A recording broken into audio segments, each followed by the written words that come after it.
Hello students, welcome to EcetPortal. So diploma పూర్తి చేసుకున్న చాలా మంది స్టూడెంట్స్కి ఉండే పెద్ద కన్ఫ్యూజన్ ఏంటి అంటే డిప్లొమా తర్వాత జాబ్కి వెళ్ళాలా, బీటెక్ చదవాలా అని కన్ఫ్యూజ్ అవుతుంటారు. సో ఈ వీడియోలో మనం జాబ్కి వెళ్తే ఎలా ఉంటుంది లేదా బీటెక్ చదివితే ఎలా ఉంటుంది అన్నది ఫుల్ క్లారిటీ అయితే ఇద్దాం. సో మీరు ఒక క్రూషియల్ స్టేజ్లో అయితే ఉన్నారు. This is the time to take a crucial decision, జాబ్కి వెళ్ళాలా బీటెక్ చదవాలా అని. సో చాలా ఫ్యాక్టర్స్ అయితే కన్సిడర్ చేయాలి డెసిషన్ తీసుకునే ముందు. అవేంటో తెలుసుకుందాం. మీరు జాబ్కి వెళ్దాం అనుకుంటే సో అందులో ఉన్న పాజిటివ్ పాయింట్స్ ఏంటి, అందులో ఉన్న నెగిటివ్ పాయింట్స్ ఏంటో తెలుసుకుందాం. ఫస్ట్ పాజిటివ్ పాయింట్స్ చూసినట్టయితే సో మీకు ఇమీడియట్ ఇన్కమ్ అనేది వస్తుంది, మంత్లీ ఇన్కమ్, రైట్. అలాగే ఆన్ ద జాబ్ ఎక్స్పీరియన్స్ అనేది కూడా వస్తుంది. మీరు డే టు డే యాక్టివిటీస్ చేస్తూ పోతే ఆన్ ద జాబ్ ఎక్స్పీరియన్స్ వస్తుంది. అండ్ ఇంకొక ఇంపార్టెంట్ పాయింట్ ఏంటి అంటే మీకు ఫైనాన్షియల్ ఫ్రీడమ్ అనేది ఉంటుంది. ఇన్నాళ్ళు పేరెంట్స్ మీద డిపెండ్ అయ్యారు కదా. సో ఇప్పటి నుంచి మీరు మీ పేరెంట్స్కి ఫైనాన్షియల్ సపోర్ట్ ఇవ్వచ్చు. అండ్ మీరు డే టు డే వర్క్స్ వల్ల వర్క్ ఎక్స్పీరియన్స్తో పాటు రెలవెంట్ ఫీల్డ్లో ప్రాక్టికల్ స్కిల్స్ కూడా డెవలప్ చేసుకుంటారు. సో ఇవి పాజిటివ్ పాయింట్స్. నెగిటివ్ పాయింట్స్ వచ్చేసి జాబ్ అందరూ ఎందుకు చేస్తారు? ఫైనాన్షియల్ స్టెబిలిటీ కోసం, రైట్. మీరు డిప్లొమా తర్వాత జాబ్ జాయిన్ అయిపోయారు. ఒక సర్టెన్ పాయింట్ తర్వాత మీకు ఏమనిపిస్తుంది, మీకు కొంత ఎక్స్పీరియన్స్ వచ్చిన తర్వాత మీకు ఒక ప్రమోషన్ కానీ లేదా కెరియర్లో గ్రోత్ కోరుకుంటారు కదా. ఆ గ్రోత్ అయితే చాలా లిమిటెడ్గా ఉంటుంది డిప్లొమా మీద జాబ్ చేస్తే. సో మీరు హైయర్ క్వాలిఫికేషన్ ఏమీ ఎక్వైర్ చేయరు కాబట్టి సో మీకు promotions and career growth opportunities చాలా లిమిటెడ్గా ఉంటాయి అన్నమాట. అయితే నాకు కొంతమంది స్టూడెంట్స్ అడుగుతూ ఉంటారు, సార్ జాబ్ చేస్తూ బీటెక్ చదువుకోవచ్చు కదా అని. అంటే బీటెక్ కరెస్పాండెన్స్ లేదా డిస్టెన్స్ మోడ్లో లేదా నైట్ టైమ్ కాలేజెస్. ప్రాక్టికల్గా ఇది చాలా చాలా కష్టం అనమాట. ఇక్కడ ఒక ఇంపార్టెంట్ పాయింట్ మీరు తెలుసుకోవాల్సింది ఏంటంటే యూజువల్లీ చాలా కంపెనీస్ షిఫ్ట్స్లో రన్ అవుతూ ఉంటాయి, ఏబిసి అండ్ జనరల్ షిఫ్ట్స్లో. సో మీరు కెరియర్ స్టార్టింగ్లో ఉన్నారు కాబట్టి మీకు జనరల్ షిఫ్ట్ అయితే దొరకదు, ఏబిసి షిఫ్ట్స్లోనే ఉంటారు. ఈ షిఫ్ట్స్లో పనిచేసినట్టయితే మీ టైం స్పేర్ చేయగలిగేటట్టు ఉన్నా సరే కంప్లీట్గా మీ షెడ్యూల్స్, టైమ్ స్లాట్స్ అన్నీ మారిపోతాయి. ఓకే, సో ఈ విధంగా ఉంటుంది. అందుకే ప్రాక్టికలీ కొంచెం కష్టం అంటున్నాం.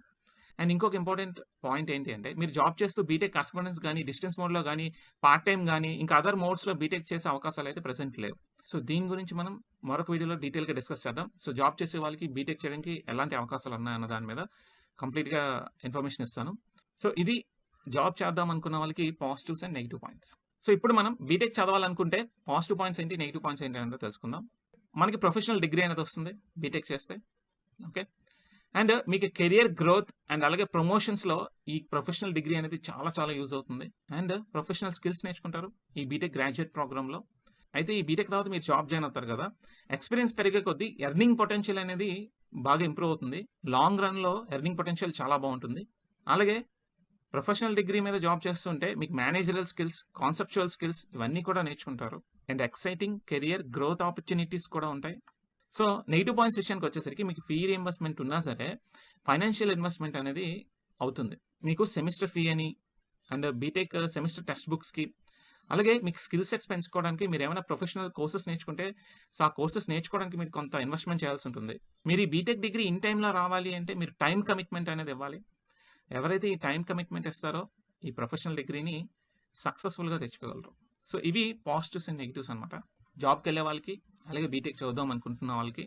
సో మీరు డెసిషన్ తీసుకునే ముందు మీరు చూడాల్సిన ఇంకొన్ని పాయింట్స్ ఏంటి అంటే మీ పర్సనల్ గోల్స్ ఏంటి, మీ ఫైనాన్షియల్ సిచ్యువేషన్ ఏంటి, మీ ఫ్యూచర్ కెరియర్ ఆస్పిరేషన్స్ ఏంటి. సో ఇవన్నీ ఆలోచించుకొని డెసిషన్ తీసుకోండి. సో ఇక్కడ ఇచ్చిన ఇన్ఫర్మేషన్ తెలుసుకొని ఫైనల్ డెసిషన్ తీసుకోవాల్సింది మీరే. ఎందుకంటే అందరికీ సర్కమ్స్టాన్సెస్ ఒకేలా ఉండవు. అందరి సిచ్యువేషన్స్, ఫైనాన్షియల్ కండిషన్స్, డ్రీమ్స్ అలాగే అంబిషన్స్ ఇవన్నీ ఒకలా ఉండవు. సో ఒక్కొక్కరికి ఒక్కొక్కలా ఉంటాయి.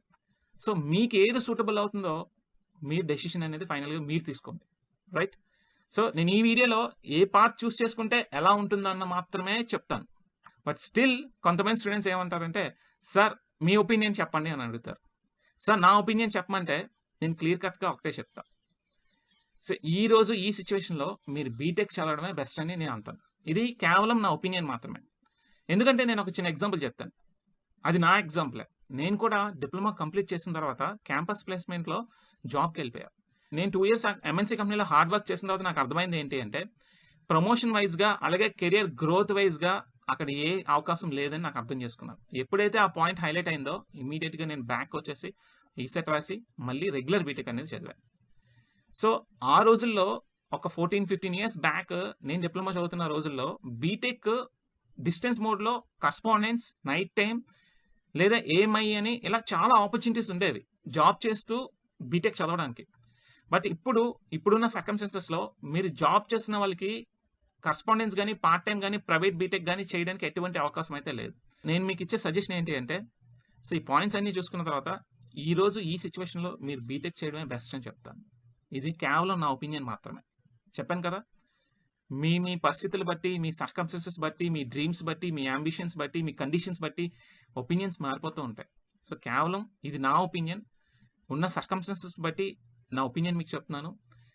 మీకు ఏది సూటబుల్లో అది చేయండి. కానీ ఉన్న సిచ్యువేషన్స్లో మాత్రం బీటెక్ చదవడం బెస్ట్ అనమాట. ఎందుకంటే కెరియర్ ఆపర్చునిటీస్ కానీ, ప్రమోషన్స్ వైజ్గా మీకు హైయర్ క్వాలిఫికేషన్ లేకపోతే మీ గ్రోత్ అనేది చాలా లిమిటెడ్గా ఉంటుంది. అండ్ ఇక్కడ ఒక పాజిటివ్ పాయింట్ అయితే ఉంది. మీకు ఎలాగో గవర్నమెంట్ ఫీ రీయింబర్స్మెంట్ ఇస్తుంది కదా, అలాంటప్పుడు మీరు బీటెక్ చదవడానికి ఇబ్బంది ఎందుకు పడతారు? సో ఫీ రీయింబర్స్మెంట్ ఉంది అంటే హ్యాపీగా మీరు బీటెక్ చదువుకోవచ్చు. సో జాబ్ చేస్తున్న వాళ్ళు బీటెక్ చదవడానికి ఎన్ని అవకాశాలు ఉన్నాయన్నది మనం అప్కమింగ్ వీడియోలో డిస్కస్ చేసుకుందాం. మీకు ఈ వీడియోలో జాబ్కి వెళ్తే ఎలా ఉంటుంది, లేదా బీటెక్ చదివితే ఎలా ఉంటుంది అనేది ఫుల్ క్లారిటీ వచ్చింది అనుకుంటున్నాను. మనం చేసే కంటెంట్ హెల్ప్ఫుల్గా అనిపిస్తే ఒక లైక్ ఇవ్వండి, అలాగే మీ ఫ్రెండ్స్తో షేర్ చేయండి.